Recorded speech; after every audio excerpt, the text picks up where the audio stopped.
Also not until the region sees a decline in COVID cases for at least 2 weeks per CDC guidelines. Now, here's a look at the governor's reopening plan. Phase 1 includes construction and manufacturing jobs with a low risk of spreading the virus. After 2 weeks of monitoring that, Phase 2 starts. That's more essential, low-risk jobs. And Cuomo really here is asking businesses to weigh in on this category. Now, there cannot be any openings that would draw in crowds from out of state. Everything has to be coordinated with other northeastern states. Reopening New York City, though, will require more thought. Today, Mayor Bill de Blasio announcing the creation of advisory councils for several sectors like small business, tourism, and labor. But not everyone is looking to reopen so soon. Fox's Steve Harrigan explains. Other states are taking a very different approach. Hawaii, for example, has extended its stay-at-home order through May 31st. They also have a 2-week curfew in for any visitors to the island. Hawaiian officials say they are worried about a second wave. They are worried about undoing the progress that they've made so far. As far as testing goes, right now it stands at 1.5 to 2 million tests a week. Some officials in the task force, including Dr. Fauci, say that really needs to double before there can be a safe, gradual reopening of the economy. Finally, the NBA set to reopen practice facilities if they don't interfere with stay-at-home orders. The practice facilities can be used only by individuals, no group practices, and still no timeline on when there could be a return to professional play. Thanks, Steve. We'll continue to update you state by state as changes happen. More news coming up within the hour. I'm Mary Corsetti, and this is Fox News.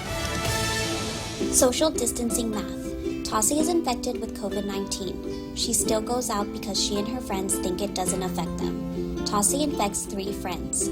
Each one infects 3 more. In 30 days, 244 people are infected, including someone's Nana. Most recover, but Nana dies. Reduce your social contact. If you only infect 1 person, in 30 days, the virus spreads to only 4 people. Stay home, stop the spread, save lives. Everyone has a busy schedule these days, and sometimes we forget to schedule our routine dental checkup and cleaning. Don't neglect your dental health. Schedule one today with Dr. Robert Yang and his Smile team, conveniently located at the East West Business Center on Marine Drive, Upper Tumon. Call us today at 647-8702 or 3. Again, that's 647-8702 or 647-8703. We make smiles happen. Cocoa Coffee Company mugs are now here. Show pride for your island as you enjoy your delicious Circle K coffee. Each generously sized 16-ounce mug is etched with Guam-inspired images like Chief Gadao, Serena, 2 lovers, and many more. The Cocoa Coffee Company mug collection is available for a limited time only, so don't miss out. Get yours today and collect them all. Exclusively available at Circle K locations. A portion of the proceeds go toward the Cocoa Bird Recovery Program. Tall Tales with Bob Klitzkie is brought to you by Bank Pacific, banking on the Pacific for 65 years. Welcome to Tall Tales with Bob Klitzkie, the only show on talk radio where common sense is a lot more common. Phone lines are now open at 888-TALK. That's 888-8255. And now, The Point proudly brings you Tall Tales with Senator Bob Klitzkie.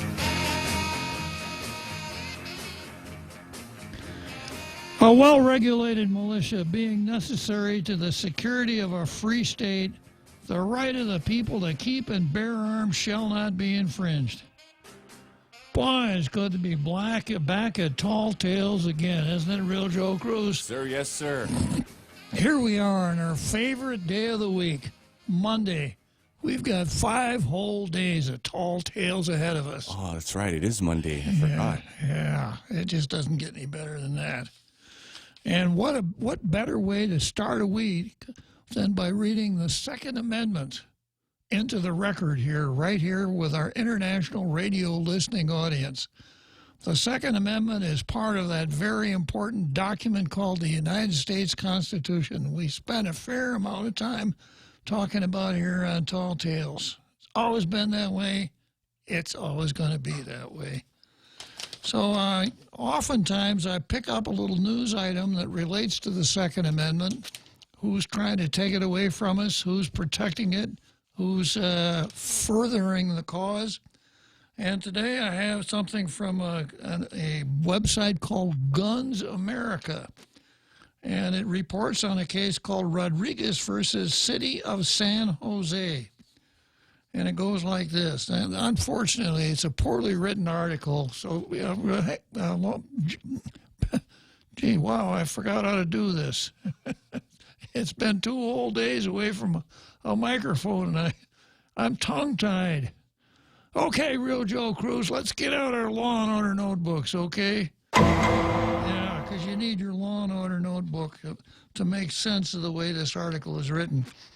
The United States Supreme Court has instructed the city of San Jose. Do you know the way to San Jose, Real Joe Cruz? I believe I do. Yeah. Celine Okay. Dion. Say again? No, Celine Dion? Is it Celine Dion? No, it's not her. Dionne Warwick. Yeah. Yeah, she laid it all out there. L.A. is a great big freeway. It is. Yeah. Anyhow, this is the United States Supreme Court has instructed the city of San Jose to respond to a writ of certiorari from the Second Amendment Foundation in the case of Lori Rodriguez and others versus City of San Jose, which involves the city's confiscation of legally owned firearms and the city's refusal to return them.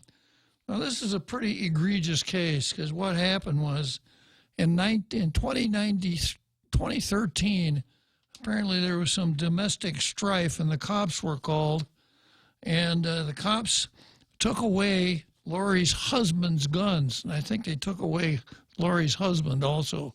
He may never come back. But they also grabbed her guns, even though she was not the bad actor, etc. And after it was all over, they wouldn't give her guns back. So this gun rights group filed suit on her behalf. And now, unlike what the article says, that the Supreme Court has instructed the city of San Jose to respond to a writ of certiorari from the Second Amendment Foundation. Well, that isn't exactly what happened. What happened was apparently the Lori lost at the Ninth Circuit, so her lawyers filed a petition for writ of certiorari with the Supreme Court. And regular listeners know that that's how cases get from any one of the circuit courts or state Supreme Courts to the United States Supreme Court. There are no more appeals of right. So what happens is that in order to get before the United States Supreme Court, a litigant files a paper called a petition for writ of certiorari, and he lays out all the reasons that the Supreme Court ought to grant, the petitioner lays out all the reasons that they think that the Supreme Court should hear the case. And the Supreme Court, if it grants the writ, then issues a writ of certiorari, and the matter is added to the Supreme Court's schedule. If the petition for writ is denied, that's the end of it.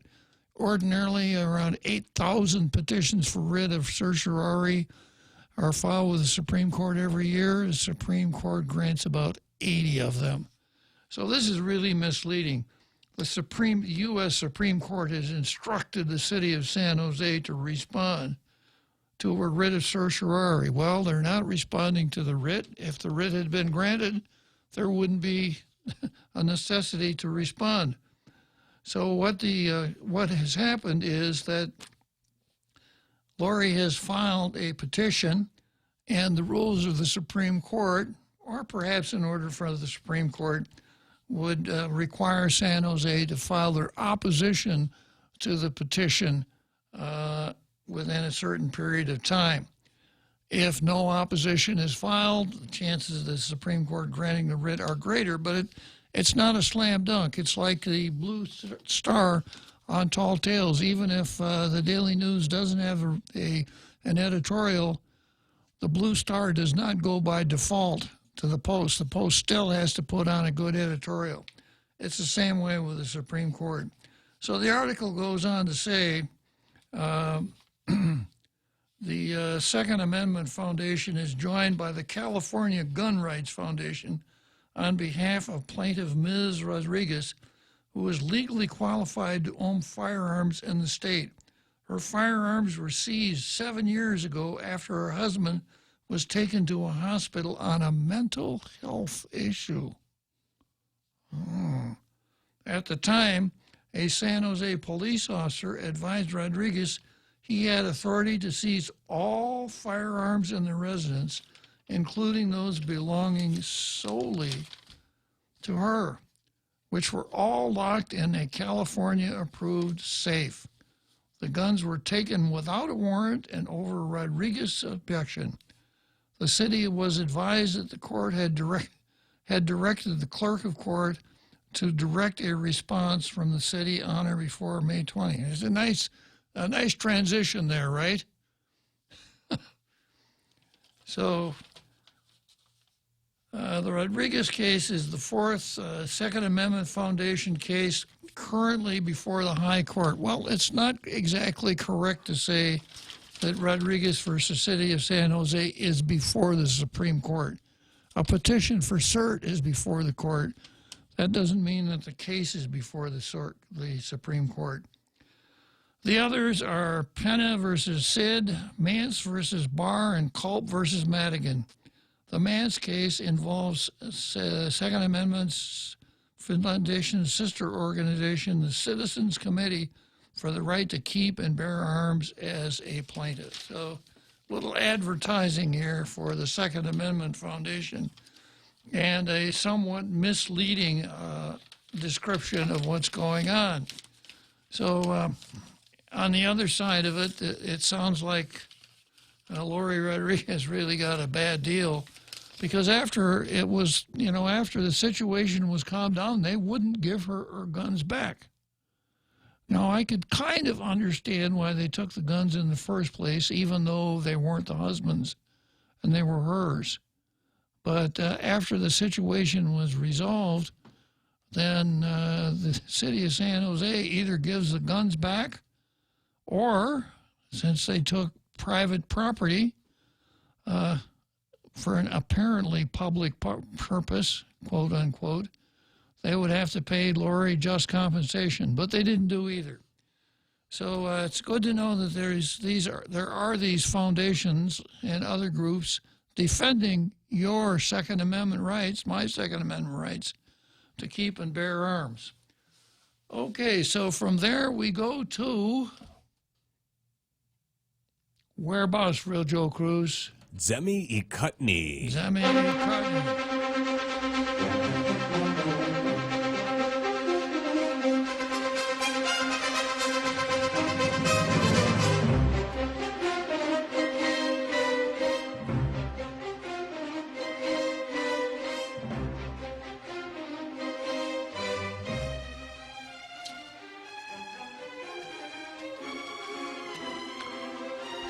And that's the time of the day when we compare the editorials from the two papers to see which of the two is the better one. Up until now, the Daily News has been the better of the two 193 times. The Pacific Daily, as you were the Post, has been 193 times. The Post, as you were the Daily News, 57 times. So the Post is way, way ahead. Part of the reason for that is the Daily News hardly ever runs editorials. They run boilerplate from USA Today and Gannett News Service and pretend that they're local editorials, but they're not fooling anybody at all. Today is no different. Today it's Christy Nobbin Warren's special to USA Today. And she's talking about how risky it is to be a meat packer. How many meat packers do we have on here on the island of Guam, Real Joe Cruz? Maybe just a handful. Maybe none. Yeah. So the butcher is not a meat packer? He is not a meat packer. Okay. Yeah, this editorial would have run really well in Green Bay. Why would that be, Real Joe Cruz? Because that's where they've got cows? Because that's where you got packers. Oh, that's right. Yeah. Man, I got to get out of the AM, Real Joe, and myself into the PM. already, Real Joe Cruz. The Green Bay Packers. Now, if you were to study your Packer history, you'd find out in the beginning that the Packers were kind of semi-pro. We didn't have real professional football in those days.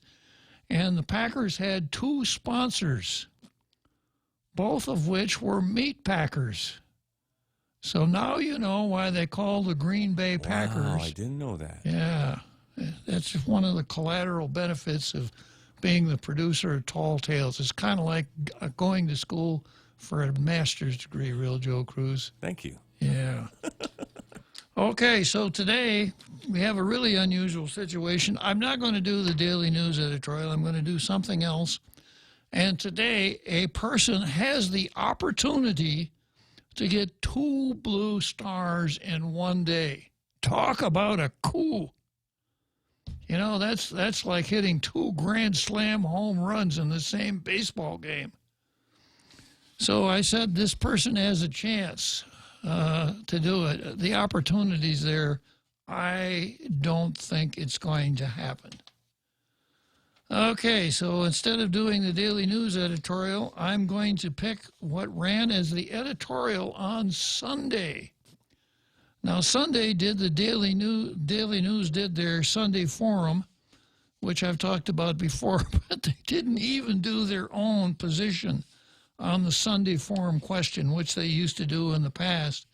The Daily News editorial writer would do his own position, their own position on the Sunday forum issue, and there'd be as many as 7 or 8 contributors who would also contribute their own positions on the Sunday forum issue. Not anymore. So this was the Sunday forum issue this time around. Now that women have had the right to vote for 100 years, is the fight for equality over, or is there still work to be done? Talk about a loaded question. What kind of an idiot would answer that? The fight's over. There's nothing more to do. You know? Yeah, that's the issue. You know how many men submitted pieces on this one, Real Joe Cruz?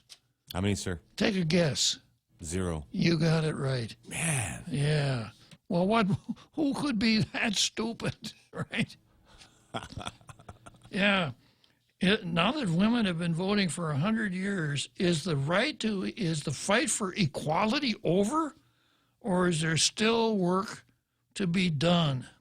So the person who submitted the prize-winning piece on this, the prize-winning op-ed that was featured in that news hole where the editorial goes, was none other than our governor, Lou Leon Guerrero. Yeah. So I'm going to go through this editorial. I'm going to comment occasionally. But just to enlighten new listeners to Tall Tales, let's familiarize people with the sarcasm beeper, Real Joe Cruz. Yeah. So I use sarcasm once in a while, from time to time, to kind of drive home the points that I'm making. And week before last, I was being sarcastic about something, and it came back to me that some of my listeners thought I was being literal, and they thought, I didn't come out of it looking very good. So was that somebody wondering why? No. No, somebody said they would call back. Oh, yeah. Okay, good. Yeah, so that we don't have that problem anymore, when I launch into something that is sarcastic, yeah, the Real Joe Cruz will alert you, this is sarcasm. I might have to go there a little bit here on this editorial. So the title of the editorial is Domestic Violence, Sexual Assault, Highlight Inequality, Lack of Respect. Domestic violence, sexual assault. as our island's, and this is by the governor, as our island's first Magahaga, working with a 2/3 majority female legislature, 19 female directors in my cabinet, and having had a female Chief Justice of the Supreme Court of Guam swear me into office, it would be simplistic of me to say that women's fight for equality is over. Well, I don't know if it would be simplistic, Real Joe Cruz, but I think it would be correct. Yeah. I mean, what more do you want? She forgot to mention that the last Washington delegate for the last 12 years was also a female. So the editorial goes on to say that women have fought many battles for equality since the gaining the right to vote 100 years ago. They fought many battles. That's interesting. Yeah, okay. Okay, I'm going to break here for a second, and I'll take Judy's call because I'm going to be spending a lot of time here on Zemi Ikotny. Good afternoon, Judy. Hi, Bob. I just going to be off topic. Okay. Okay. Yeah, I thought you might want to talk about women's equality. No, not women's Okay. equality. I wanted to comment on the services being provided right now at the hospitals, and just to, I really don't know if I can do this, but I had my son was already at GMH, and I just wanted to commend the nurses and the doctors there for doing the best that they could.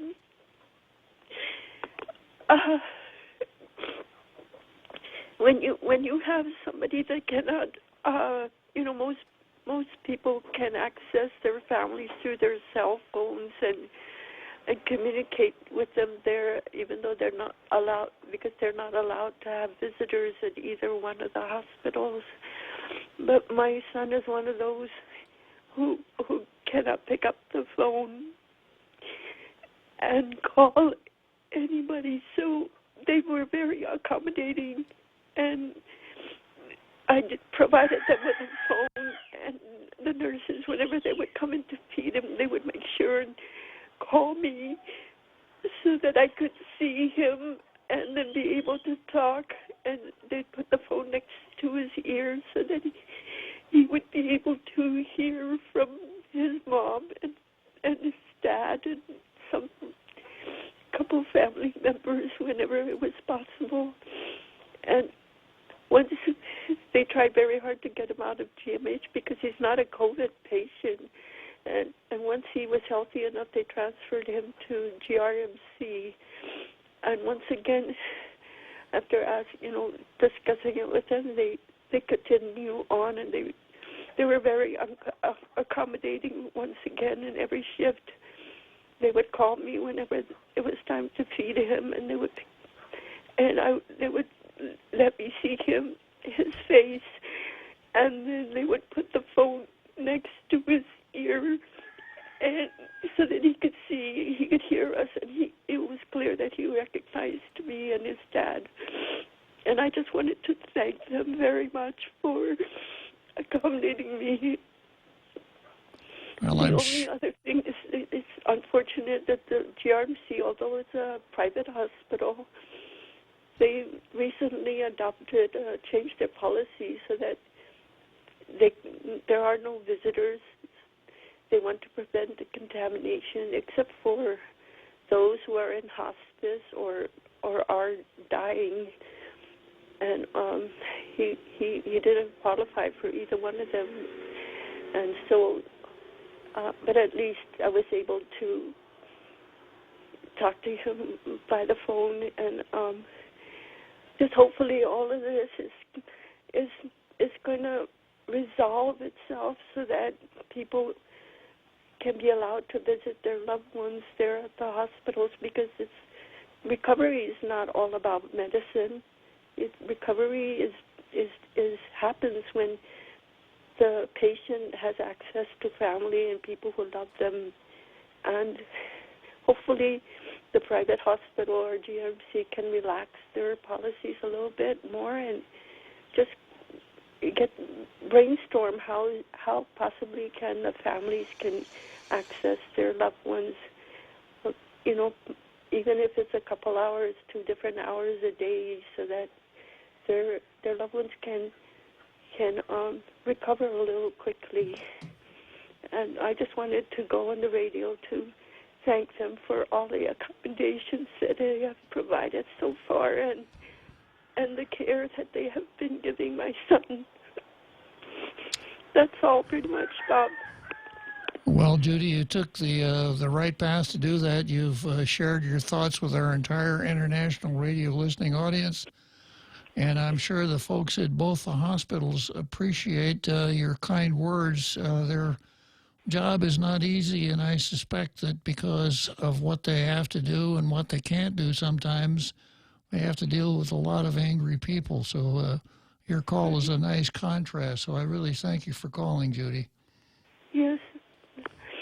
I've just come to decide that rather than wait for their policies to change, that since they've been doing all that they can and that they've given him everything to possibly to get him to recover, that maybe I should just bring him home. They've done everything, and there's really nothing much they can do. But I just wanted to thank them over the phone. Thank you, Bob. You're welcome. For giving me the opportunity. You're welcome, Judy, and I'm sure that the hospitals appreciate your call. Thank you very much, and good luck. Okay, well, tough situation there. Short break, and we'll be back to women have fought and won many battles. The Extra Point with Jerry Roberts of Guam Training. Hi, I'm Jerry Roberts, and every day on The Ray Gibson Show, I get to comment on the incredibly diverse, fun, challenging, sometimes frustrating, often exciting, but always interesting world of work. I hope you'll be there with us. You can find daily transcripts of The Extra Point at guamtraining.com. Tune in every weekday morning at 7:20 for The Extra Point with Jerry Roberts, brought to you by Guahan Insurance Services and First Hawaiian Bank on 93.3 The Point. With 50 years of experience on Guam, you can count on us during times like this. You, our customers, are the priority, and we want to assure you that our bankers are there for you. Our call centers are available, and our online services are functioning efficiently. We also want you to have the confidence that you can bank with us virtually anytime, anywhere. If you would like to enroll for online and mobile banking, go to fhb.com/enroll. At First Hawaiian Bank, it all starts with yes. Member FDIC. Tall Tales with Bob Klitzkie is brought to you by Security Title, making sure you actually own the property you think you just bought. We now return to Tall Tales with Bob Klitzkie, soaring over the confusion with his superpowers of truth. Call 888-TALK. That's 888-8255. Okay, so this editorial, this op-ed piece here obviously relates back to the women fighting for the right to vote and winning it. So let's just get out the Law and Order notebooks again, Real Joe Crew. So the right to vote is a matter of state citizenship, not national citizenship. You won't find a right to vote in the United States Constitution. Now, you'll find those words, but I'd have to explain what those words mean, Jack, when you call up and say, Bob, how about the 15th Amendment? But anyhow, the right to vote is a matter of state citizenship, and when the 19th Amendment passed it was ratified on August 18, 1920, it didn't say, from now on, women have the right to vote. That's not what it said. Because remember, our Bill of Rights is a list of negative rights. It tells you the things that the government can't do, not the things that you can do. And the 19th is no exception. This is how it reads. The right of citizens of the United States to vote shall not be denied or abridged by the United States or by any state on account of sex. So it doesn't say women get to vote. It just says you can't make the right to vote depend on sex. Now, this was ratified in August 18, 1920, so it was a whole lot easier then because there were only two sexes.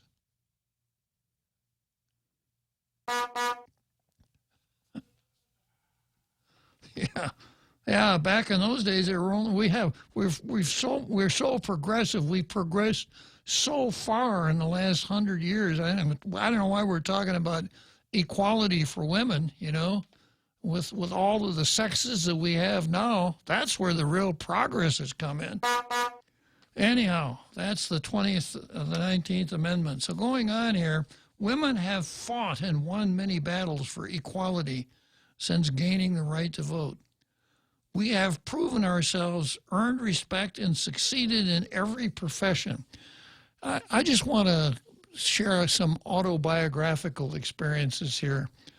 When I started law school in 1950, 1971, there were 100 people in my class, 100 students, and that year there were 12 females. This was such a momentous event that it was a front page story on both Albuquerque newspapers. Law school enrolls 12 females. It was just unheard of. Wow. Yeah. And nowadays, year in, year out, some years there are more females in an entering law school class than there are males. And when I came out here to enter private practice, we had an oddity, something different. A woman lawyer. Ah. Yeah. Wow. A woman lawyer. Janet Weeks was a lawyer, and she was a female, something we'd never seen before here on Guam. We knew it was theoretically possible, but we didn't think we'd ever, but we did. And now I suspect we're probably pretty close to 50-50 in the Guam Bar Association. Also, Janet Weeks went on to ascend to the position of judge and then Supreme Court Justice. And of course, we had the last Supreme Court Chief Justice we had was Catherine Merriman. So I don't know. I take a little bit of an issue here with this. Women have fought and won many battles. I wonder if women have been successful. This will be offensive for some of the left-wing female libers, but have women achieved some of the gains that they've made for which of two reasons? Because they started to act more like men, or because men were so magnanimous that they said, yeah, this isn't right. We ought to give women a better shot at things. Or did they fight? Were they just out there, you know, on the picket line, on the barricades all the time, pitchforks, torches, just nothing but battling the whole time? So I don't particularly think this word, not too happy with this word fought. But anyhow, women have fought and won many battles for equality since gaining the right to vote 100 years ago. And they didn't gain the right to vote 100 years ago. The first place under the American flag that women were able to vote was the territory of Wyoming in 1890. So women could vote in some jurisdictions before the passage of the 19th Amendment. The 19th Amendment, which I just read, said you can't deny the vote on the basis of sex. Okay, then Lou goes on to say, we have proven ourselves, earned respect, and succeeded in every profession. We are political leaders, physicians, engineers, lawyers, plumbers, small business owners, corporate presidents, police officers, soldiers, generals, government directors, and more. So remember now, women got the right to vote 100 years ago. Is the fight for equality over, or is there still more work to do? And Lou's laying out a pretty compelling argument, isn't she? She then goes on to say, we now have a women's chamber of commerce with over 230 30 members that focuses on helping women succeed in business. Now, is this a little bit of a kind of an apartheid approach to sexual equality? Is this the soft bigotry of low expectations? Because we've had a female more than one female chairperson of the Guam Chamber of Commerce. It's not the men's Guam Chamber of Commerce. It's just the Chamber of Commerce.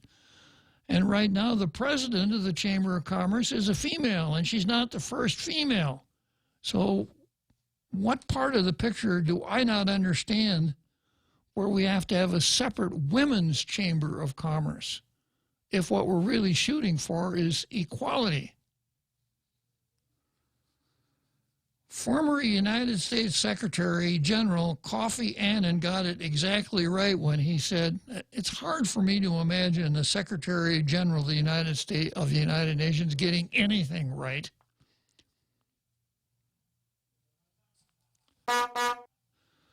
But I suppose it's, again, theoretically possible. Kofi Annan said there's no tool for development more effective than the empowerment of women. Then Lou goes on to say, yet we still have work to do, ladies.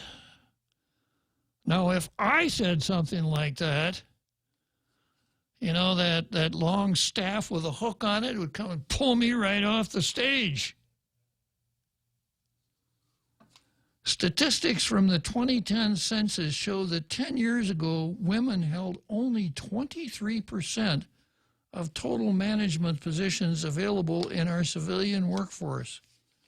I am now confident that the 2020 census data will see that number move closer to or maybe even surpass the 50% mark. And I think she's got a good point. You know, when I look around, you know, like the general manager of Matson and some of these other companies, you know, you can't help but notice that they're not men. I suppose you're not supposed to do that. I suppose that's politically incorrect. Lou then goes on to say, our 2010 census data also told us that with regard to salaries of $65,000 or more, males out-earned females 74% to 26%. In the 65 grand or more range. In the 50 to 64 range, males out-earned females 62 to 38. So a decade ago, men were out-earning women in the higher salary ranges by nearly a 3-to-1 ratio. Again, I think these margins will narrow with the 2020 census. But I got to jump in here again and correct the record. I keep hearing this all the time.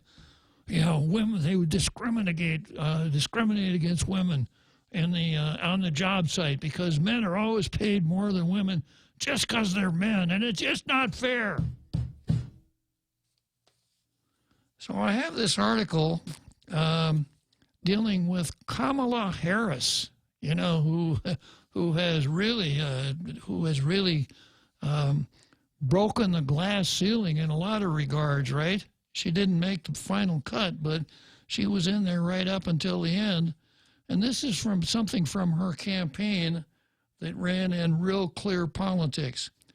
Last week, Senator Kamala Harris became the latest politician to peddle the wage gap myth that American women earn only 80 cents for every dollar earned by a man. Harris, who is running for president, has unveiled a plan to fine companies that cannot prove to the government's satisfaction that they pay men and women the same amount for the same kind of work. Now, that would be wonderful, wouldn't it? Yeah. It's all you need is one more government bureaucracy sticking its nose in the private enterprise tent, asking for all kinds of information, and then punishing businesses that don't measure up. Back to the article here. The implication, of course, is that the employers routinely discriminate against women in determining wages. It's just a fact, Harris told PMSNBC. It's not a debatable point. Actually, it is. The Equal Pay Act of 1963 already prohibits employers from paying men and women differently from the same jobs. And Title VII of the Civil Rights Act of 1964 outlaws sex-based employment discrimination of any kind. As Harris no doubt knows, the 80 cents on the dollar statistic is deliberately misleading. Yeah, this is the lady who was running for president. Deliberately misleading. It is based on a raw comparison of the average yearly pay for all female workers and all male workers, irrespective of profession, job category, experience, training, college majors, hours worked, or other relevant factors. According to the Washington Free Beacon, a similar raw comparison of salaries in Harris's own Senate office reveals that female staffers make only 94 cents for every dollar earned by male staffers. So she gets the et tu quoque award, meaning you do it too. Does this gap mean that Harris is discriminating on the basis of sex? Of course not. As in the corporate world, wage disparities in Harris's office are most likely the result of different job responsibilities, experience, and education levels. If the comparison of male and female salaries in Harris' office seems unfair, the nationwide comparison of men's and women's wages is even more so. National averages look not only at cushy congressional jobs, they lump together all jobs, blue collar, white collar, and everything in between. But men and women are not equally represented in all fields. More men than women still choose careers in high-skill or high-risk industries, such as plumbing, commercial fishing, mining, and law enforcement. And more women than men still choose careers in lower skill or lower risk industries such as child care and retail. Even among college-educated majors, the so-called wage gap is a product of personal choice. More men than women will choose lucrative fields such as finance or engineering over teaching, social work, and nursing, professions that large numbers of women find appealing. This may well be changing as more women migrate into business and engineering and more men explore non-traditional fields such as nursing. What shows little sign of changing anytime soon is that more women than men take time out of the workforce or go part-time to care for children. And studies show that even a relatively short time out of the workforce has a significant impact on earnings. Now, a good Democrat is going to stand up and shout, that's exactly what I mean. We're getting paid less because we don't take the same kind of jobs that men do. Therefore, they should pay us the same as men no matter what kind of work we do. And if we have to take time out because we've had children or we're raising our children, employers should pay us for that time. Otherwise, it's just not fair. How dare they? Even women who take minimal time off and return to work full-time after the birth or adoption of a child put in fewer hours on average than their male counterparts. This is true of professional mothers as well as blue-collar moms who often turn down overtime opportunities that male co-workers do not. Parenting responsibilities thus account for a significant portion of the wage gap. In fact, studies that compare single childless women to single childless men, ages 35 to 43, have found that these women earn more, not less, than their male counterparts. That's just the point. So if a woman has children, she should get paid more for her job. Otherwise, it's just not fair. The truth is that studies that compare the earnings of similarly situated men and women show a wage gap of only 2. Repeating that, 2%. 98 cents for every dollar earned by a man. Well, yeah, but we don't like that number because it's not very dramatic. So why does Harris imply that the gap is so large and that the average employer deliberately pays women less than men? And why is she pushing a plan that pressures companies to eliminate flexible working arrangements? In this arena of identity politics, of course, victimization is the coin of the realm. You got to look for victims and villains.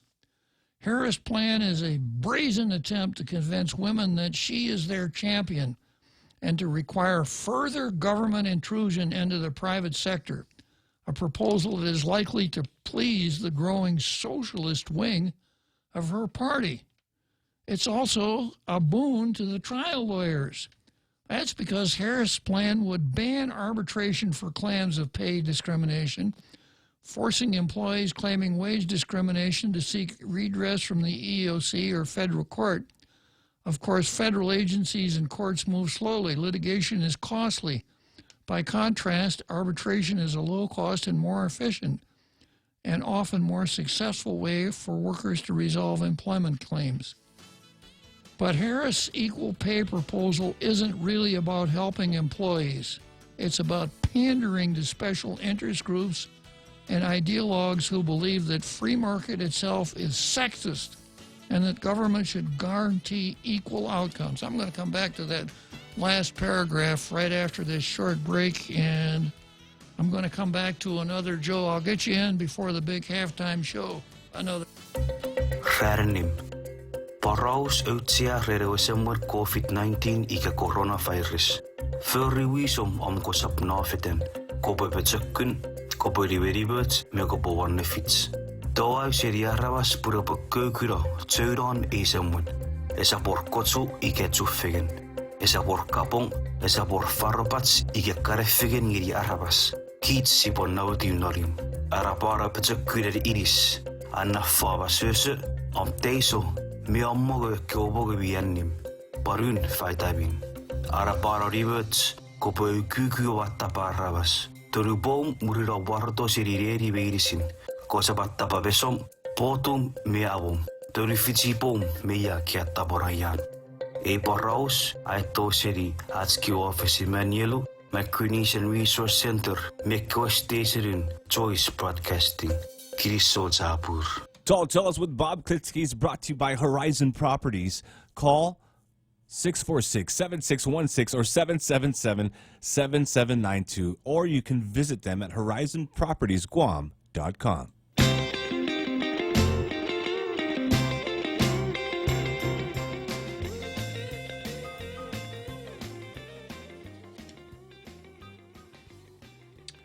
Yes, I'm going to read that last paragraph again. Well, I'm going to read another paragraph. In this era of identity politics, victimization is the coin of the realm. So if you want to be a successful politician and appeal to women, you've got to trot out this unequal pay argument. You have to be angry about it. Probably wouldn't hurt to kind of flap your arms a little bit too and get the hair cut off the front of your head, right? And then when you do that, when you take the stage, all the women will feel the burn. Yeah. Harris's plan is a brazen attempt to convince women that she is their champion and require further government intrusion into the private sector. So when you hear this equal pay argument, remember Senator Kamala Harris and her pitch. And the final argument, final paragraph here, But Harris' equal pay proposal isn't really about helping employees. It's about pandering to special interest groups and ideologues who believe that the free market is itself sexist. Well, didn't we just cover that women have to stay home for childbirth and child rearing? How does the market compensate for that? And that the government should guarantee equal outcomes, not just equal opportunity, but equal outcomes in the private sector. Well, that's the left. Equal outcomes. Okay, so Lou, you didn't get very close to the blue star on that one when you said when you start talking about wage comparisons. It's an old argument. It comes out all the time, but it's not a good argument. While the gains women make in business and politics do equate to empowerment, heck, they can block the streets. Respect, success, and equality, we have two areas where our increasing numbers reveal a desperate inequality and a disturbing lack of respect for the females of our island: domestic violence and sexual assault. From 2016 to 2018, we saw 1,190 incidents of domestic violence per year, and incidents of sexual assault increased 38% in that period, according to statistics from the Guam Police Department's Domestic Assault Response Team. The Guam Coalition Against Sexual Assault and Domestic Violence say these numbers put us at number 3 in the nation. Well, I guess it's good to know that we're good at something with regard to those issues. These statistics reveal that our culture of respect, especially for women, is in serious trouble because women are exponentially more likely to be victims of these crimes. Yeah, I think when it comes to sexual assault, rape, and things like that, it happens to women a lot more than men. She goes on to say, my heart aches at these numbers because my promise to you was to create a Guam that is fair, safe, compassionate, and prosperous for everyone. To do that, we need to revitalize our culture of respect. Now, I don't want to get too hung up on this. Revitalize our culture of respect? The traditional respect that males have for females? I'm going to reserve on that one. But there's a real nice one in this sentence here, Real Joe Cruz. To do that, we need to revitalize our culture of respect for all genders and ages. All genders. Not just two, but every single one of them. Now, that's a tall order. First of all, I don't even know how many genders we have. She could have said both. Well, if that's what she believes.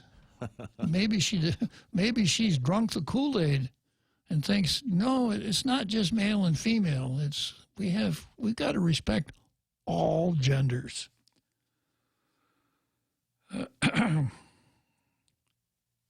We need to teach our sons and our daughters that disrespecting a woman or anyone by hitting them or forcing a sexual act on them is just not acceptable. We need to ostracize those who commit these crimes and make them so malo that no one dares commit one again. I wonder if that applies to her chief of staff. Probably not. Yeah. We need to ostracize those who commit these crimes and make them so mamatlo that no one dares commit one again. Very interesting, Lou. I don't think you're going to get the blue star on this one. As I've often said, I will go through and edit anybody's editorial, look for English usage, English grammar, the factual accuracy and the validity of the theories advanced. Lou did okay, except for the validities of the theories advanced. I've got, well, I'll come back to that. Let me see if I can get Real Joe Cruz on here quick. Good afternoon, Real Joe Cruz. Uncle Bob. You're another Joe, not Real Joe Cruz. Okay. Uncle Bob, you bring up so many issues that we are made to revisit, and I have to say this, women seem to be really good at bringing up the issues at the right time, at the right moment, where they have the upper hand, as you say, because really it's never, as Governor Lungarel said before, a dead issue if they decide to reverse their opinion and make it a real issue. So, having said that, you brought up issues of language, and you went on to the Snaptime show. Should I call back? Yeah, you want to call back after the show, Real Joe? Excuse me, another Joe? Yeah. Hey, thanks a lot. Yeah, I'll call back. Thanks. Okay.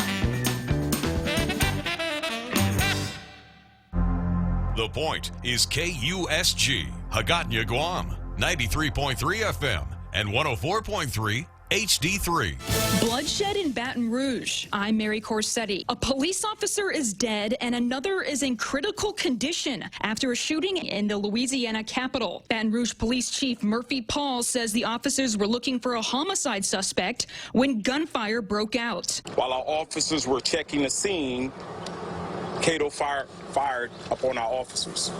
2 officers were struck by gunfire and transported to the hospital. Police identified the gunman as 36-year-old Ronnie Cato. Cato was taken into custody after a 4-hour standoff with police. Authorities say the officer who was killed served in the Baton Rouge Police Department for 21 years. And a second shooting, this time in Maryland. Authorities say a man in a camouflage hat fired a military-style rifle at some neighbors inside a home before he was fatally shot by a sheriff's deputy. One of the neighbors was treated for a graze wound that wasn't life-threatening. No officers were hurt. Also new tonight, an anti-vaccine activist who was arrested in Idaho after she repeatedly refused orders by police to leave a playground that had been closed because of the coronavirus pandemic has now apologized to the police officer. Sarah Brady said she was on edge with the constant stress of being stuck at home. Brady was charged with misdemeanor trespassing on a closed playground. And all of this happening as social distancing guidelines are still in place. Illinois Governor J.B. Pritzker was asked about a video on social media which shows people at an overcrowded party in his state. You're literally putting everyone around you in danger. You are. They are putting you in danger, and all of those people are putting their families and their friends who are not there with them in danger. Illinois' stay-at-home orders don't expire until the end of May. America is listening to Fox News.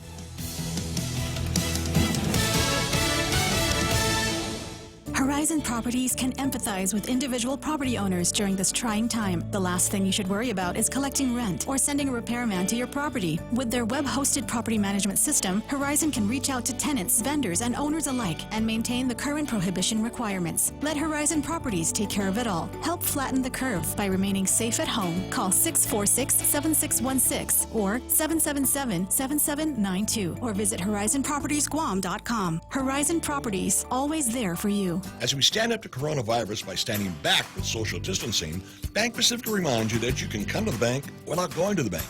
Use many of our other delivery platforms like online banking at bankpacific.com, accessing cash at our ATMs, shopping with our debit cards. For businesses, we have secure cash and check drop windows, and we are employing a new smarter mobile app with remote deposit capture in the next few weeks. We're all in this together, and together we will win. Bank Pacific. Where others put branches, we place roots. Member FDIC. New tonight, the Trump administration remains adamant that it's not planning to replace the head of the Department of Health and Human Services. Fox's Rob Dawson explains. HHS Secretary Alex Azar hasn't been spotted at a White House coronavirus task force briefing since April 3rd. Then on Saturday, the Washington Post and Politico reported the Trump administration was mulling a change. Not so, says White House counselor Kellyanne Conway. She told Fox's Justice with Judge Jeanine Saturday night the timing wouldn't make sense. Some people wishing or willing that Dr. Fauci will be silent or Dr. Birx will quit or they'll no longer be around or the Secretary of HHS will be replaced in the middle of this president handling a global pandemic. The White House says any speculation about personnel is irresponsible and a distraction. Rob Dawson, Fox News. And the COVID-19 pandemic continues to take a toll on the economy. But a new stimulus package was signed by President Trump on Friday to provide more relief to America's small business owners. Several governors giving the business the green light to reopen means the White House is trying to prepare people for the dire economic news that is likely to come out in the next couple of weeks. The Congressional Budget Office is even forecasting that the unemployment rate for the second quarter could be there around 14%, and those numbers could be even higher.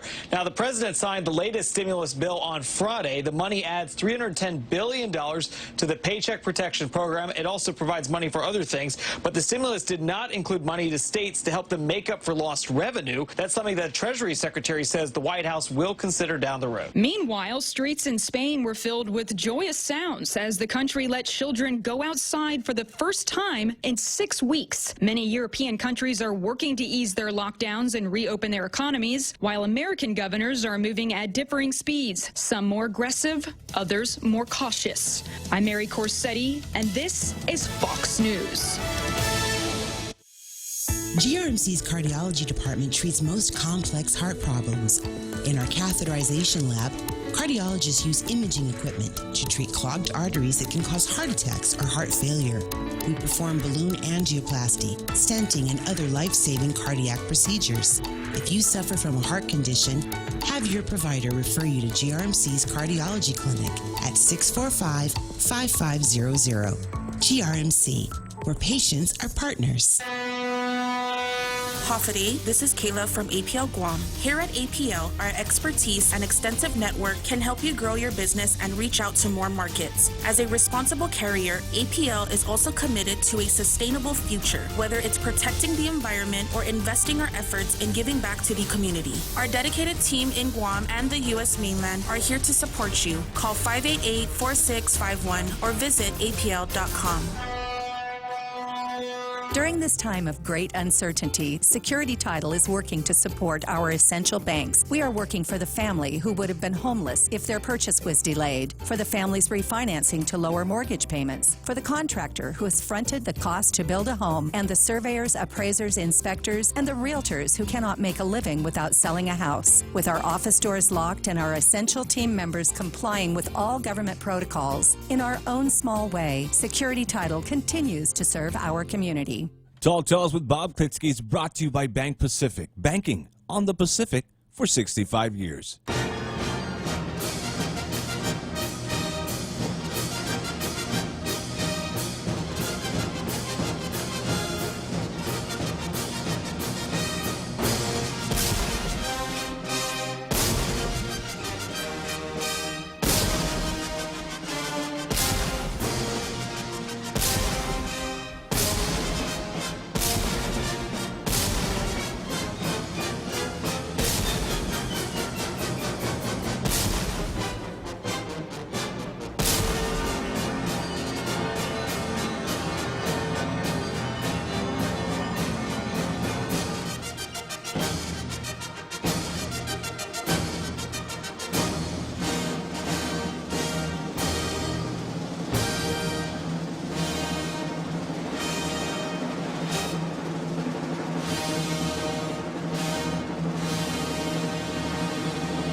I don't know, it's just my imagination, or was the halftime show better today than it was on Friday?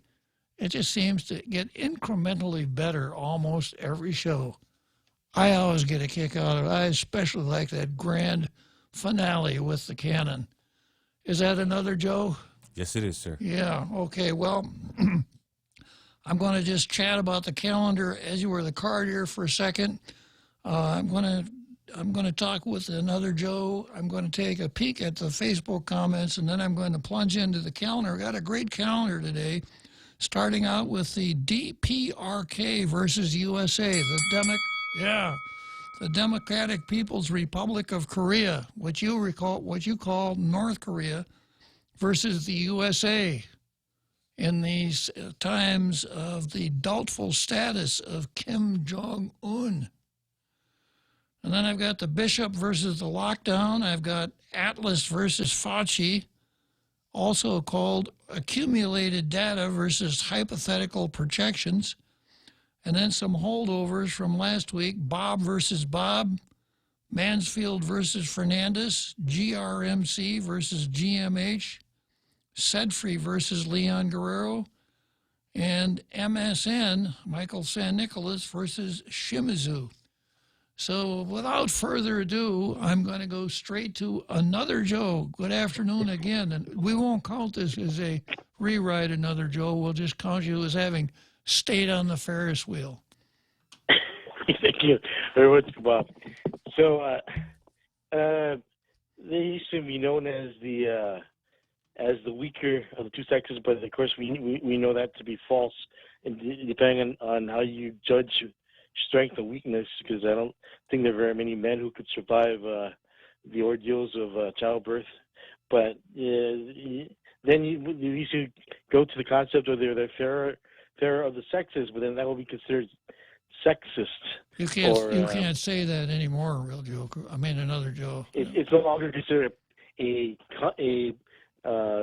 what's what I'm looking for here, a compliment, unless of course you know them very well. And don't you dare open the door for a woman when you're walking into a restaurant. Absolutely not.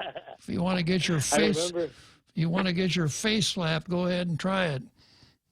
I remember, Uncle Bob, the late 70s, early 80s, around by that time, where you would hear a lot of those arguments brought up as to complaints, so to speak, bickering more openly as to what's and so that I would test this theory.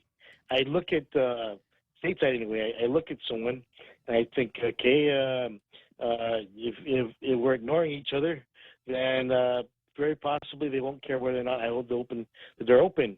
But I observe just in case.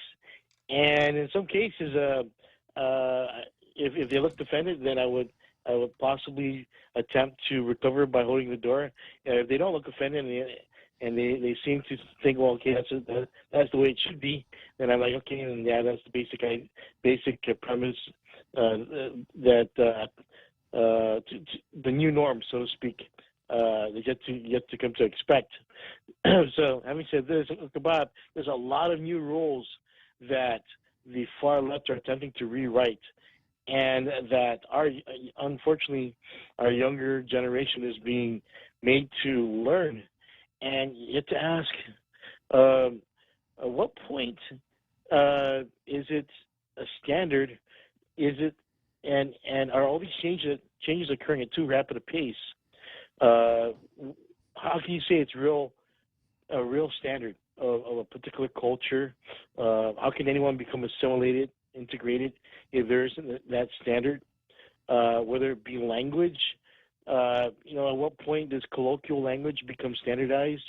Be our faith-based church organizations, which do hold to account any injustices that their own clergy are guilty of, if they're guilty of it. But having said that, if they are devout men of the faith, men and women of the faith, then I would think that that's where the standards will come from as to where our morals and ethics come from. And so part of that, unfortunately, is the concept of identity, sex identity, and so you say, well, how is it fair if you say there's only two sexes when unfortunately there are some anomalies where someone is unfortunately born with either or both both sexes or none. You know another, Joe, that happens so seldom. It's less than exactly. That it's hardly worth bringing into the discussion. Because, but it does occur. I'm just saying it seldom occurs, and so it's the exception rather than the rule. So the rule would seem to be fair to say the rule would be that which is interpreted by those of the faith-based church organizations who we judge to be worthy of maintaining those ideals for morals and ethics, which include sex identity. So it gets really complicated, and women, it would seem that are very culturally, within the Western culture anyway, are really, really well trained to be highly educated, very, very, very intelligent, and I guess that's another debate as to why that occurs. But it would seem as though that's the case, and this is what we're seeing. We're seeing because of that, it's taken a step further and further. Downward gets pushed further and further, and you say, hey, okay, at what point are you going to let the young man say, okay, I give, and there are some things that women are good at, young ladies, up until a certain point, and let everyone reset and let there be peace and not constant, as you said before, battle, constant battling, a lack of peace socially. A big part of the reason why a lot of our veterans have a difficult time with adjusting, going back to society with PTSD is they don't have a sense of peace, inner peace. And so it's real. It's not just our veterans with PTSD. It's even think about our young men. And when I think Lou Leon Girl said that she's sad because of the standards. Well, let's be fair. Who are you saying, men? In what culture are you talking about? Because if you're talking about she only talks another Joe. She only talks about our people, and we know from. And then who is our people? Our people are people who are Chamorro, especially Chamorros that work. It's not really fair. Especially Chamorros that work for the government of Guam. The way that she's characterizing these standards, these point of references as to who's to blame, it's as if we're supposed to have a guilt trip. So what do you expect out of this guilt trip? Do you want us to have corrective measures? We need to first identify who you're speaking about. Well, and I'm going to jump in here for a second. Sure. Okay, and that is that if you create a combative atmosphere, you shouldn't be too surprised if people fight. So let's look at what we got here. We have a female governor who goes down the list. 2/3 of the senators, a female governor, a chief justice, on and on and on and on. By the way, and this extremely loaded question here, is the fight for equality over, or is there still more work to be done? So it just so happens that the publisher of the Daily News is a female, and that the managing editor of the Daily News is a female. And then we've got the governor here who says women have fought and won in many battles. And then later on she says, we still have work to do, ladies. So, you kind of set the table or set the rules that this is a fight, this is a struggle. We can't stop now just because we control the legislature and the executive branch, and last time around, the Washington delegate and 1/3 of the Supreme Court. We've got more work to do. We've got to continue to fight. Women have fought and won many battles. So as long as we're going to keep seeing stuff like this in the editorial page of what is supposed to be our leading daily paper, we're not even close to this kind of respect that she thinks is going to come, happen if we go back to our values, because this kind of thing is absolutely contrary to the kind of values that I think an awful lot of men kind of grew up with. The men didn't grow up with the idea that, women are going to be constantly fighting. And that's exactly where we are right now. So this is a poster piece. It's a classic case of Lou talking about, making a case for what she says she's against. Yeah, right. It's contradictory. It's a little bit disingenuous, because there's not a sense of peace. When will there be peace? And the local lingo is, how can we win? How can we all win? There's no peace. Yeah. Anyway, Cabal, thanks for your time. I appreciate it, and I'll keep listening. Okay, thanks, Nutter Joe. Yeah, we got to do something about the legislature. There are 5 men in the legislature, real Joe Cruz. I hear, sir. Yeah, and 2/3 of the people on our Supreme Court are not women. Oh, man. We've got a lot of work to do, girls. We got a lot of work to do. I'm on their side, though, sir. Okay. Women should be made to suffer no more, and that's why I'm against women's suffrage. I hadn't thought of it in those terms. Here's a little something that I remember from my days when particular treatment of women by men was thought to be polite and good manners. When you're walking down the sidewalk with a female, who walks on the street side and who walks on the inside? Do you know? Yes, sir. The man walks on the street side. Oh, I was going to say the man walks on the inside to protect himself from passing cars. Well, back in the days of horse and buggies, there's some splash action from the street. So the idea was that the man walked on the street side. And when you walk into a restaurant, I know most people think, well, you open the door back in the days when we used to do this, you open the door and let the woman go in first. Wrong. You open the door and you walk in first, and the woman follows right behind you. That way, everybody in the restaurant or the bar or wherever you're going knows that she's not by herself. Oh, I see. That she's with a man. Yeah. Now, of course, what used to be good manners and polite, I heard this man on the radio saying these horrible things this afternoon. So sexist. So, here we go, Lou. If domestic violence and sexual assault, here we go right here. Just keep on with this inequality. And we still got more work to do. We still got to keep fighting. And you can't be too surprised at where it leads. Okay, so that's that editorial. And that's a Lou editorial. Now I go to the Post, and this is Lou's second chance to get a blue star. And the headline of the editorial, "Glad you are alive," comment, "not comforting." You're going to need your sarcasm horn there for this one. Yeah. The last thing people need to hear when their family is running out of money and the wait keeps dragging on is sarcasm. Yeah, if they want sarcasm, they'll tune in to Tall Tales. And yet people felt that was the tone, unintended or otherwise, from the governor's letter to the public last week.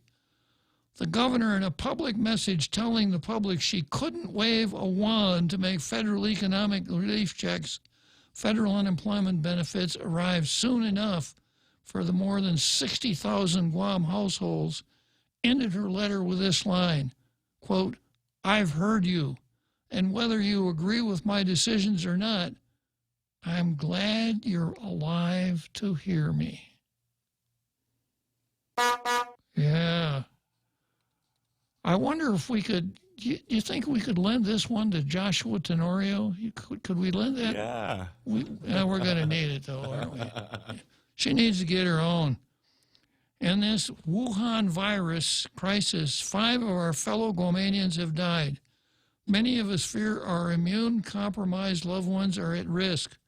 More than 52,000 lives have been lost across the United States, and the global death toll has exceeded 200,000. It goes without saying that the, quote, glad you are alive parting line was at best a poor choice of words. Now, doesn't the governor have an ace wordsmith helping her with her speech writing and stuff like that? I think she has a few. Wouldn't that be her director of communications? Yes, sir. Janella Carrera? Yeah, good line, Janella. Maybe if you lost your job at the governor's office, you'd go to work as a writer for Saturday Night Live. We hope the governor didn't mean it. If she didn't, she might want to apologize. Many were outraged. The governor further said in response to an open letter describing the anguish of many Guam residents who are financially suffering because of Wuhan virus economic fallout, in part, I know you're at home waiting. I told you unemployment checks would come, and we submitted every document for federal approval within days of being allowed to file for it. I told you stimulus money is coming, but it hasn't come fast enough, even though we were the first territory in the nation to file for it.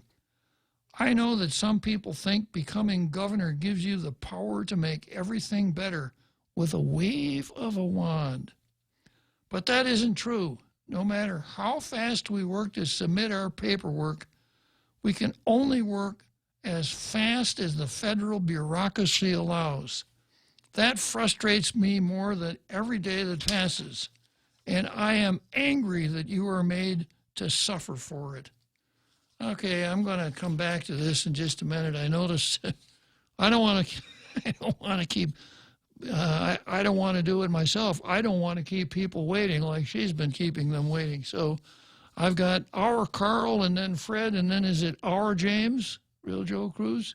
Yes, sir. Yeah, okay. We'll start out with our Carl. Good afternoon, our Carl. Hey, good afternoon, Bob. Since there's kind of a lineup, I'll try and do this as soon as I can. I'll just make a couple of quick comments. One of them on the first, I think it was a letter, the governor's letter you were reading. Yeah. And I just want to comment about that word fight. It called to mind a famous statement. You probably remember it, a famous sentence or statement by Ted Kennedy, "The fight goes on." You remember that line? Mm-hmm. Yeah. And so I was wondering about this. When I think about conservatives, tell me if I'm off base here, and you can straighten me out. But when I think of conservatives, because a lot of people throw conservative around, including me, and without really defining it, I view conservatives as people who are for conserving the institutions and principles and the other things that have gotten us to the point we are over 200 years later. Including the family, including, so many things that got us to this point. On the other side of the aisle, they identify themselves as progressives. And when I think of progressives, I think of someone who sees himself as progressing toward a utopian vision. And it's never quite within grasp. It's always just out of reach. And I view the governor's comments as the fight goes on, because although there's a majority of women in the legislature and a woman governor, the fight still remains to get more women elected who have the same agenda, the same utopian agenda, that social justice vision of a perfect world. And so in that way, I think that's why the fight never really ends, because it is always, it's this elusive utopian vision, this kind of like a mirage that is always just out of reach. So that's why I believe it never will end. Even if it was 15 women and the governor and a female delegate to Washington D.C., I don't think it will ever end because of that. I think you're right, Carl. I think you're absolutely right. Yeah, and anyway, so also about the COVID issue, I just the what? Wait, what issue? Oh, I'm sorry, the Wuhan virus issue. Oh, I didn't know what you were talking about there for a second, Carl. It was habit, out of habit. You know, I hear it so much all around me. But I saw a short video today, and it showed a chart of the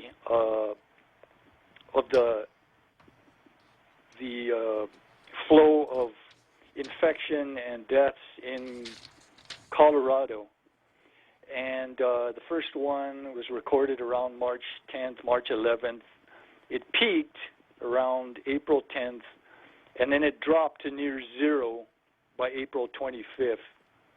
And I think this really shows that article I had read from yesterday is really on point, that this virus seems to have a life cycle of its own, or something there. Sweden, their attitude toward it was to educate the public on the essentials: wash your hands, wear a face mask, social distance, etc. But they made it voluntary, and they focused on quarantining just the people who were most at risk: 60s, 70s, 80s, and people with existing illnesses that made them vulnerable. And the rest just went back to work. And for that, they have among the best stats of all the EU states. And so I think there's a message there, you know, that...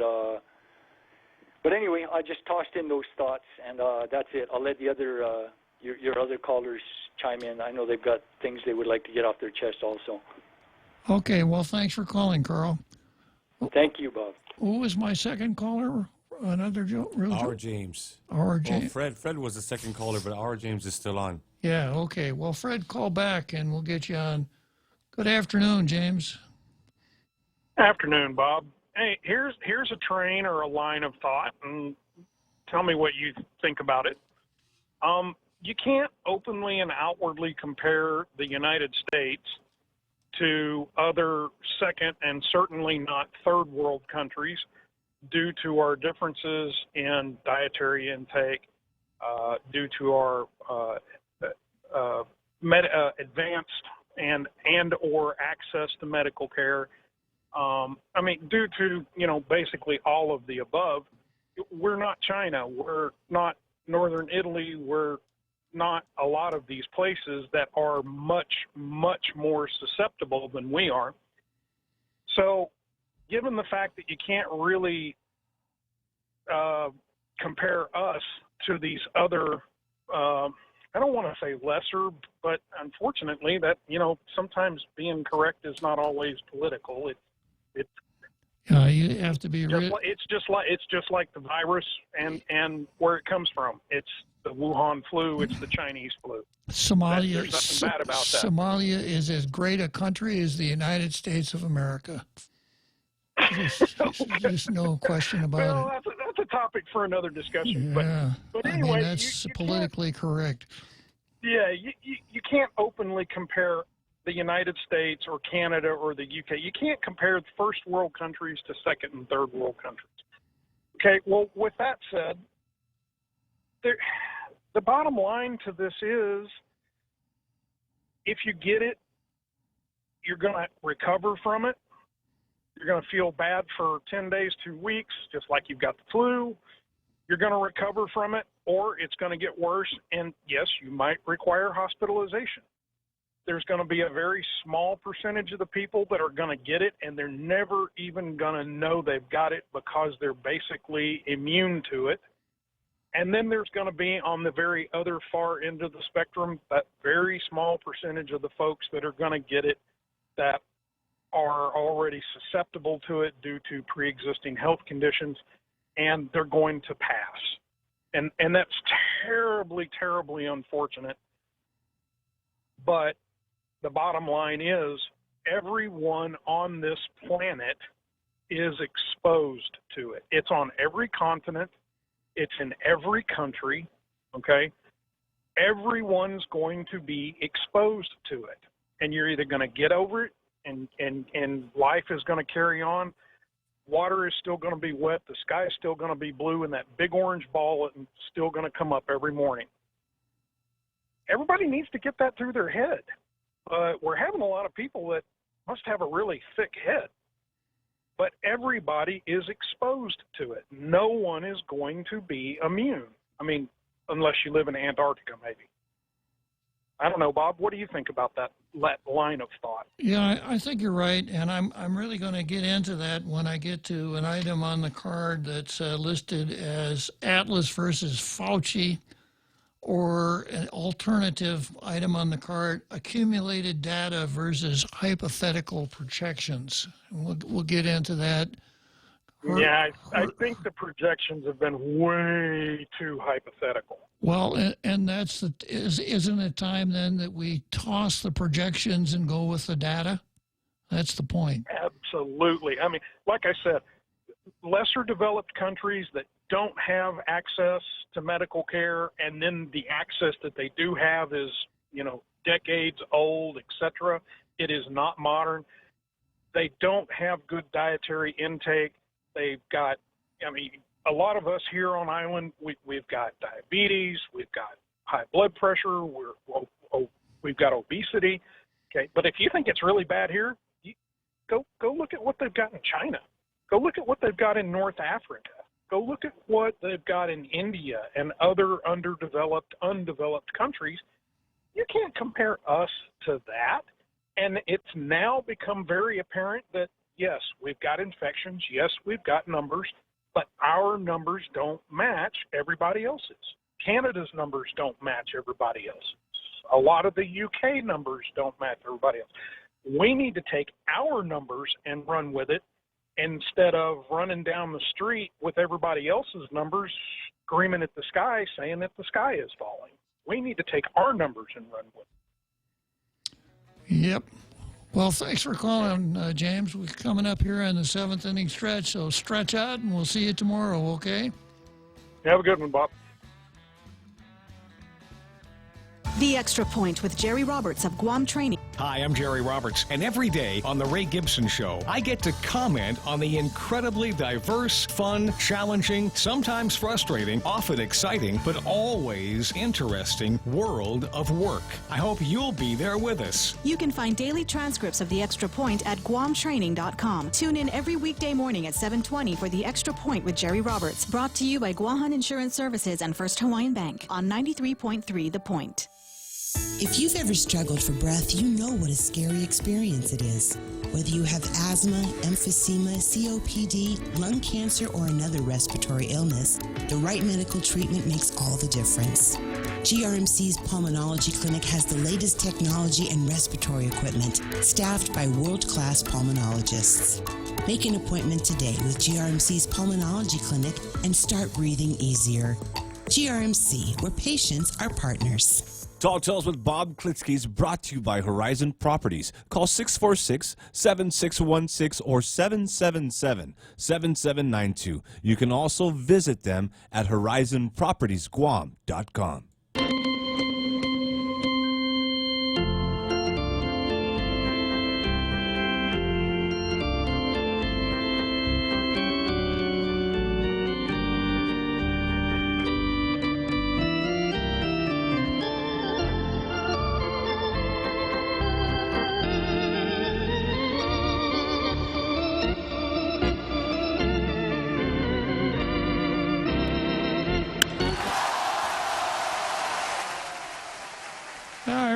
Back again, Wrigley Field in Chicago, an empty ballpark, no ball players, but Tall Tales lives on.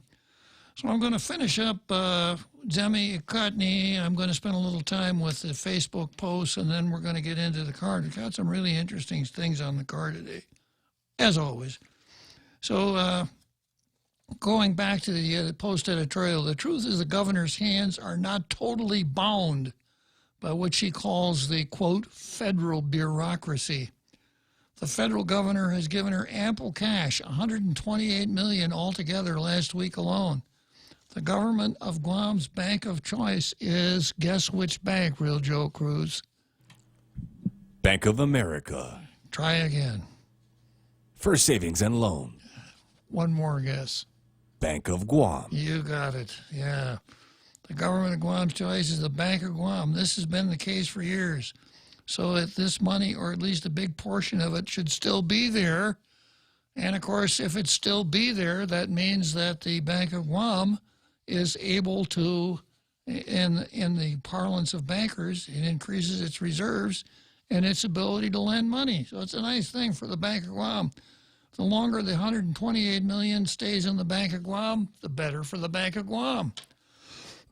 Of that $128 million, $117 million is to help the local government with expenses related to the Wuhan virus. That's plenty of money GovGuam could use to free up its local funds to provide immediate cash relief to island residents, specifically for the majority of working men and women who make up the $10,000 a year threshold our administration has decided to help for now.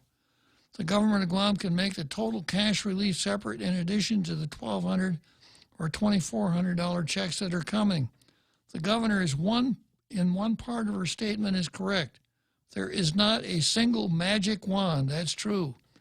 But there is such a thing as being creative with solutions if, and that's a big if there's a willingness to help beyond the GovGuam and officials, employees and officials who remain unaffected economically by this disaster that has taken a toll on many Guam families' economic well-being, not on GovGuam employees.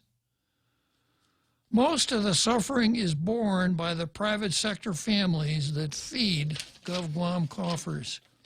And there's a section in here where she said that, where was it?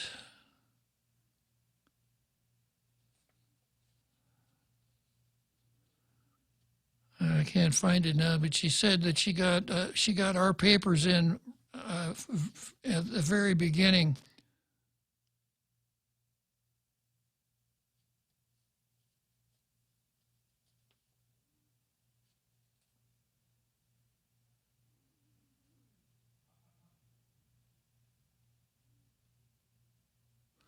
Yeah, and she said that. I can't find it now, but Romeo chimes in and says that GovGuam wasn't first. They were not the first territory to file.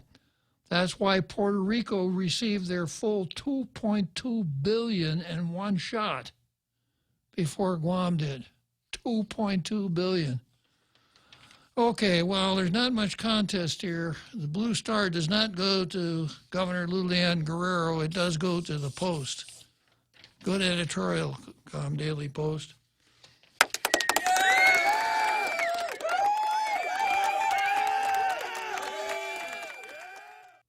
Yeah, and when it comes to glad you're alive, Governor, why don't you leave the sarcasm to tall tales? And just leave it alone. I'm pretty good at it. If I need any help, I'll give you a buzz, and we'll let you call in, and you can exercise some of your sarcasm on the air with our international radio listening audience. I saw some interesting things here peeking out of the corner of my eye, so I'm going to take a minute to go through some of the Facebook comments before I get into the card. Starting out with Jose Martinez. Now we know that what Governor Leon Guerrero was doing at 1 p.m. on Friday. You know what she was doing? She was dyeing her hair. Oh, nice. Yeah. And then Mana says, I'm glad my hairstylist is my friend. I'm going to invite her over to my hair. It needs help. I wonder if GovGuam will pay for our payroll protection plans too, our PPEs too. And let's see, in that same thread, Jose Martinez, let's go back here.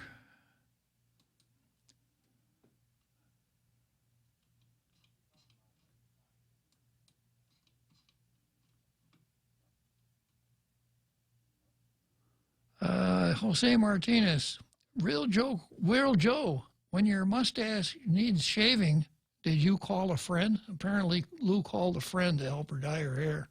Oh, I called a team of people, sir. To help you with your mustache? Yes, sir. Yeah, okay. And then Ishmael says, isn't getting your hair styled by a friend who does not live in your house a violation of social distancing? Good point. Mana Silva, indeed, unless double standards apply. Double standards by the governor? Shocked. I'm shocked, I tell you.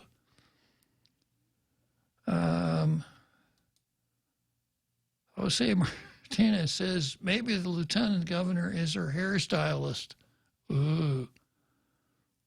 And then Donna Mila Titano, I wonder if she compensated her friend or should she just take advantage of her friend who makes less than her. Jose Martinez, now we know what an $11 million hairdo looks like. Roger Ranson, Ishmael Velez, I was wondering the same thing. Glad other people heard the same thing I did. Rico, good afternoon, Judge Bob. Let's see. And let's see.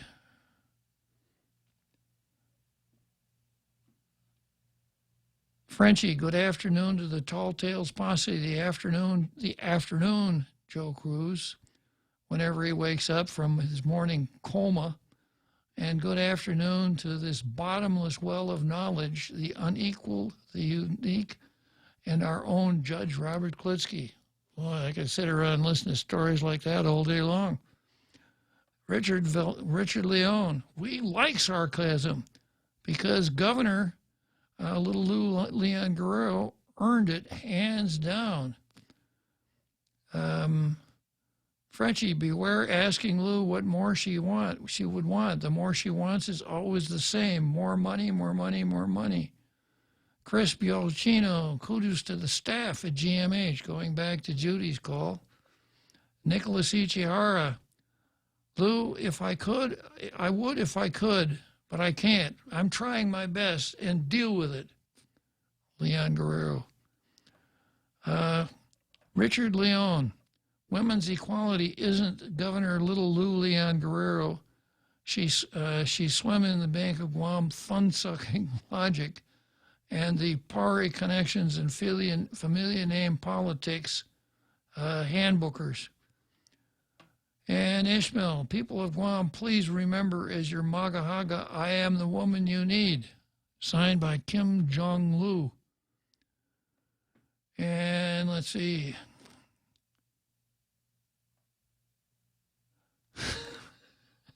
Nicholas H.R. Kim Aiken, awesome show, sir. Well, thank you. I agree. And Brad Hewitt, we need to put an end to the woman's suffraging. Women have suffraging long enough. Stand up for women no more. Suffraging. He's making the same play on words as you, Real Joe Cruz. Yes, sir. He's my student. Okay. It might be more appropriate to say that the governor and 10 senators who identify as women. We cannot assume that they are stuck in one gender. That's right. We're just assuming that they're women, but they may change their minds.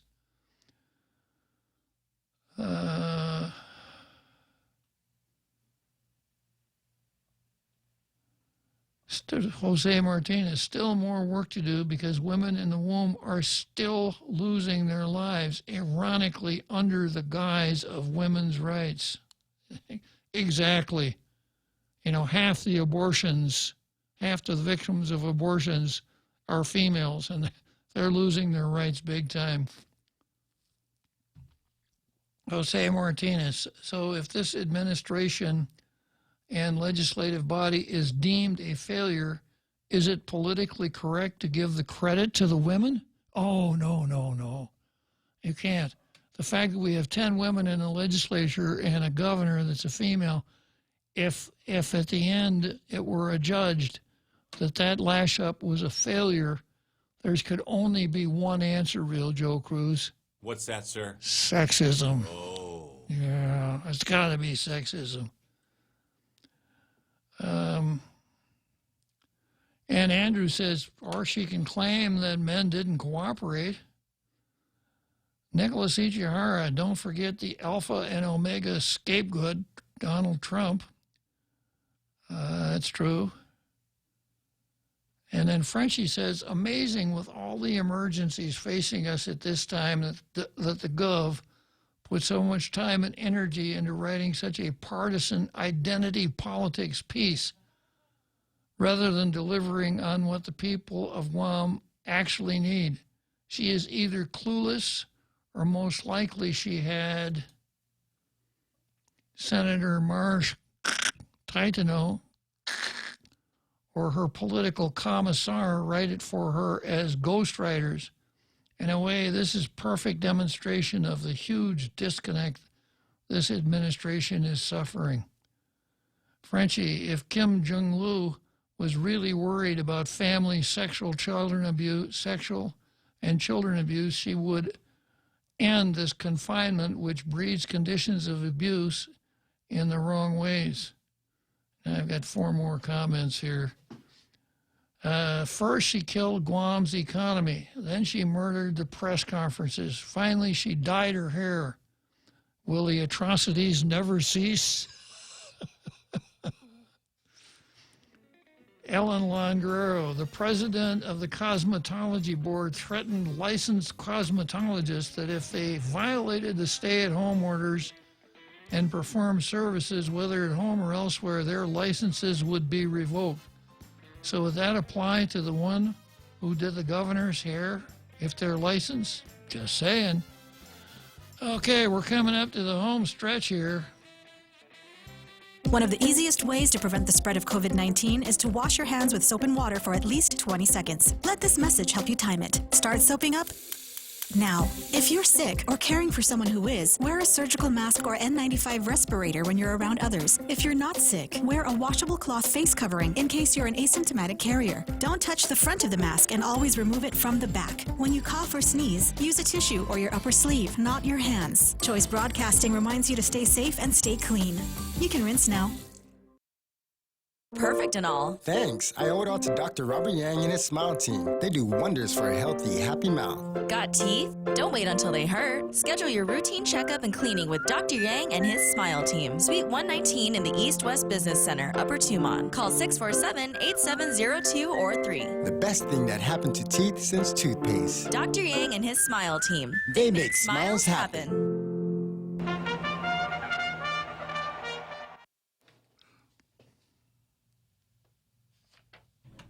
Technical difficulties, sir. What, the bugler lost his horn? Yes, sir.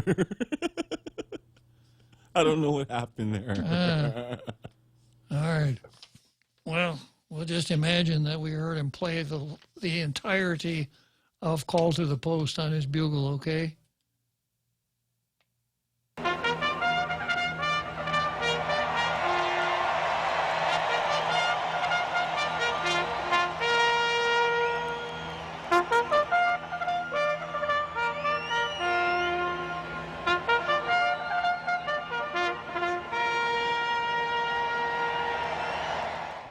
Maybe he forgot the notes and had to check his sheet music before he went on. Okay, well, here we are, Churchill Downs, the home stretch. And before I leave Governor Leon Guerrero, I'd like to tell you that she did something good, or that she has announced that she's going to do something good. But it's really more like she announced that she's going to stop doing something bad. Oh, I see what you're saying, sir. Yeah, because she's announced that starting tomorrow, no more checkpoints out on the highway.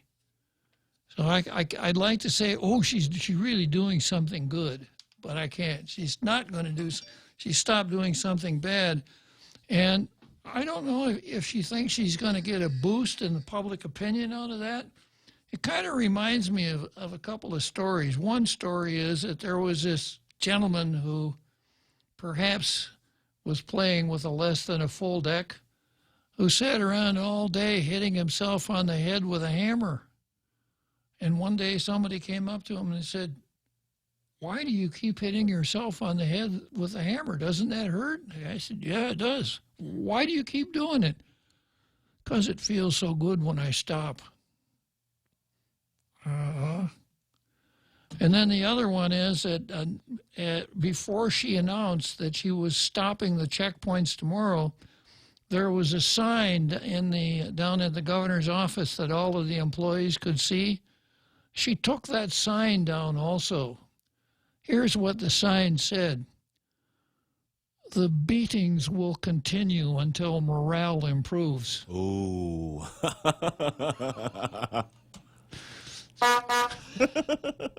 And I understand she took that sign down too. So, turning over a new leaf, as it were. Okay, so this is what I got on the card. I've got the DPRK, Democratic People's Republic of Korea versus USA.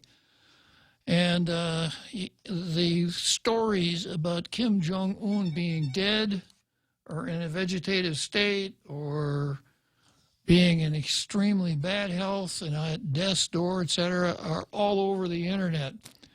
So it seems to me that it would be very appropriate for me at this time to weigh in and tell you what this means as far as DPRK, United States relations, mean. So I had the North Korea desk at the Tall Tales think tank working on this all weekend long. And I'm prepared to deliver some very well thought out comments on this, but I'm not going to have time to do it between now and 1800. So we're going to lead the card off tomorrow with DPRK versus USA. Then I've got Bishop versus the lockdown, Atlas versus Fauci, also titled as Accumulated Data versus Hypothetical Projections, Bob versus Bob, Mansfield versus Fernandez, GRMC versus GMH, Sedfrey versus the governor, and MSN versus Shimizu. So as you can see, we got a really interesting card tomorrow, so make sure that, I know you're all going to be back there anyhow. It just kind of seems like I ought to say that. Please come back tomorrow, even though I know you'll all be back. Reaching for your radio dial at 5 minutes to 4, unless you followed my advice and you've been on there since the morning Joe Cruz, completely all throughout the day. So the Bishop versus the lockdown. There's an article in the Post, and the headline is, "We appeal to you for help to help parishes facing financial stress amid pandemic." I mean the Wuhan virus. Here is a quote from the bishop. "We appeal to you to help your parishes, if you can, by continuing your normal daily and weekly offerings, limosna, and mass intentions." The governor wrote an appeal to help the parishes. "Church pews have been emptied and church buildings have been closed following bans on congregating to stop the further spread of the virus that causes Wuhan virus." So let's just stop and analyze this. So let's do it in sort of merchant-like terms.